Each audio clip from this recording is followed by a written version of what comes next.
ever put like tons of work into something, really poured your heart into it, and then years later you realize you could make it even better? Oh, yeah. That's what Greg Jackson, the historian who does the History That Doesn't Suck podcast, is dealing with. Oh, interesting.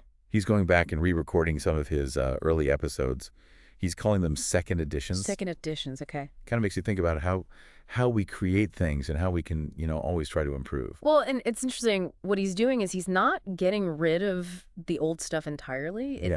He's just kind of like enhancing it, bringing a fresh perspective with, years more experience to the stories. It's true. It's like taking a classic book and adding in like details and things that make it even richer Right. and more captivating. Yeah, yeah. Like he's not changing the story, but just like enriching it. Mm-hmm. And he talks about how his storytelling has evolved since those early episodes. I bet. He's gotten better at adding those dramatic details and personal stories that just make history come alive. That's so important. It's one thing to know the dates and the names, but to actually, feel it, Yeah, that's when history gets really interesting. totally. One example that really sticks out Yeah. is in his episode about the Battle of Quebec. Oh, okay. In the first version, he just said that General Montgomery died. Right. Straight to the point. But in the second edition, he puts you right there on the battlefield. Wow. With wow. young Aaron Burr trying to save his commander. Oh, wow. You can practically hear the swords clashing and the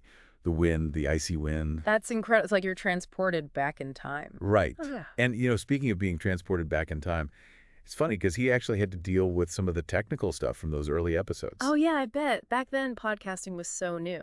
Exactly. Everyone was still figuring things out. Absolutely. And let's be honest, the audio quality wasn't always the best. No, not at all. He talks about how he and his producer at the time, Josh, they weren't audio engineers. Right. So they had issues with volume levels, background noise, stuff like that. Makes sense. It's like having a blurry old photo that you can now, with today's technology, make it, super clear. You can restore it. Yeah. Restore it, exactly. Yeah. Content's the same, but the experience is so much better. Night and day. And speaking of details, Greg also mentions how going back to his research led him to find all these fascinating stories that he had to cut for time. He found more. Yeah. That's amazing. He got caught up in all these small details that added a whole new layer of understanding to the events. It's those details that often get left out, but they can be so illuminating. Like, for instance, he found an account of John Hancock's reaction to George Washington being chosen to lead the Continental Army. Oh, how did he take it? Turns out, Hancock was pretty disappointed. He wanted the job himself. Oh, wow. I never knew that. Right. It just adds this whole other dimension to those early days of the Revolution. It really humanizes those figures. Yeah. It's those little human moments that make history so relatable, Absolutely. It reminds us that these weren't just names in a textbook, but real people. Exactly. With their own ambitions and, feelings. Mm-hmm. Just like us.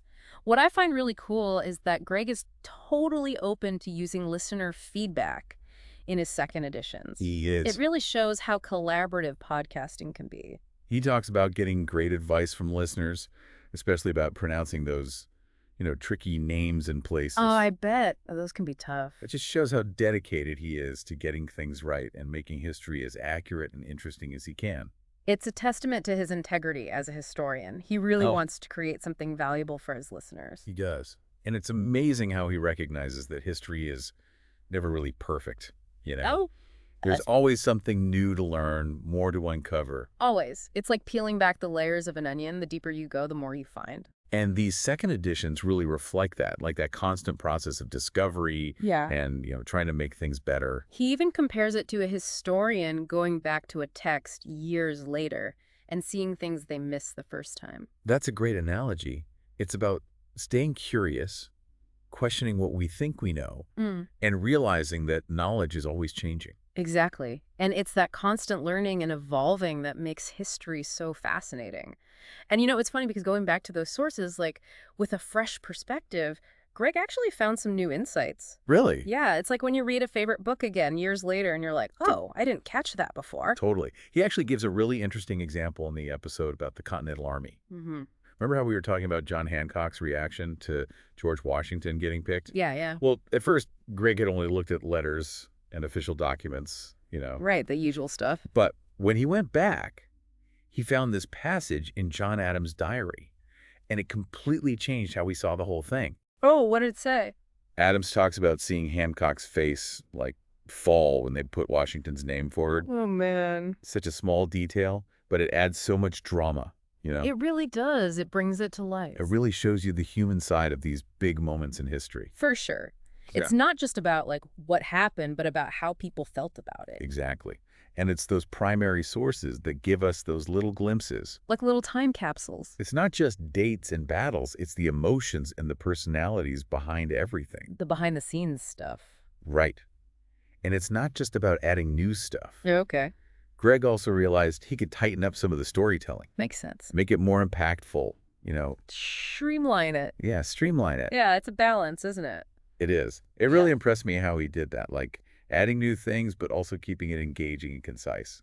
He's like a master craftsman at this point. He really is. Refining and polishing. There's this one example in the episode about the invasion of Canada. He added a scene where Aaron Burr is trying to pull General Montgomery's body off the battlefield. Oh, wow. It's so intense. You can feel the chaos and the It desperation. must have been terrifying. It really is.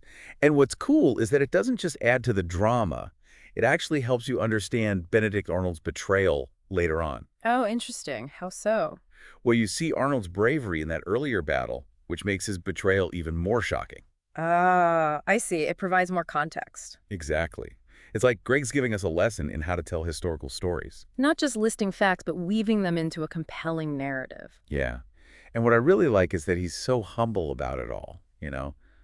Does he talk about that? He does. He says he doesn't have all the answers. And he's learned to be more careful with how he interprets things. That's important. History's complicated. It is. And he even tells this funny story about how he mispronounced Mobile, Alabama in one of the early episodes. Oh, no. He was so sure he was saying it right, but then listeners told him he was wrong. It happens to the best of us. Right. It just shows that even experts make mistakes. And that learning is a lifelong journey. Exactly. We got to be open to feedback, even if it comes from unexpected places. It takes a village, right?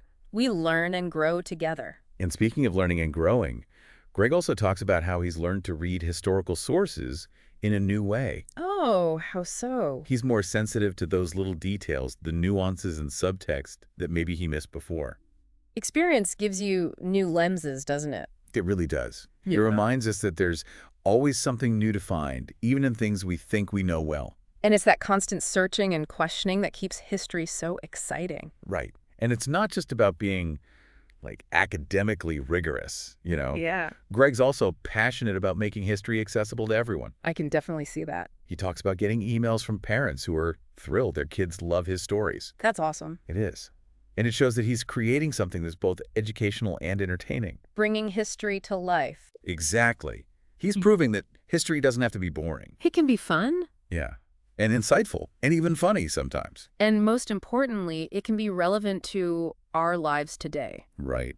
It helps us understand the world around us and our place in it. That's a really powerful thing. And it's that connection to today that makes these second editions so cool, Like, he's not just getting rid of the old episodes. He's putting them right into the catalog in order, chronologically. Yeah, it's not about, like, erasing the past, but making a more complete story. He wants listeners to experience American history without those jumps in time or audio quality. I see. Yeah. It's like he's building this, like, perfect tapestry. It is, thread by thread. Yeah, yeah. It really changes how you think about listening to podcasts. In what way? Well, we usually see them as separate episodes, but Greg's making this multi-volume thing that, like, unfolds over time. Oh, like a history book? Exactly. That's really interesting. It's almost like an audio drama, each episode building on the last. And honestly, Greg's dedication to always improving is super inspiring. Totally. It shows that we should never stop learning, Yeah. Never stop getting better at what we do. He's not afraid to go back and look at his old work with a critical eye, Right. find ways to make it even better, which is something we can all do no matter what we do. For sure. It makes you wonder, is there something you've, like, put on hold, a project you loved but felt wasn't quite there yet? Mm-hmm. Maybe now's the time to revisit it, bring all those years of experience to it. Greg shows us that growth is constant. It's about accepting those imperfections, being open to feedback, and always pushing to be better. And that journey is so rewarding, both for us and for the people who experience our work. So if you're the kind of person who loves the creative process Yeah. and, those aha moments in history, Yeah. then make sure you subscribe to The Deep Dive. You won't want to miss what's coming next. We're always digging deeper, finding cool stories, and sharing insights that make you think differently about the world. And remember, history is never truly finished. It keeps going, showing us new things and challenging what we thought we knew. So stay curious, explore, and never stop learning.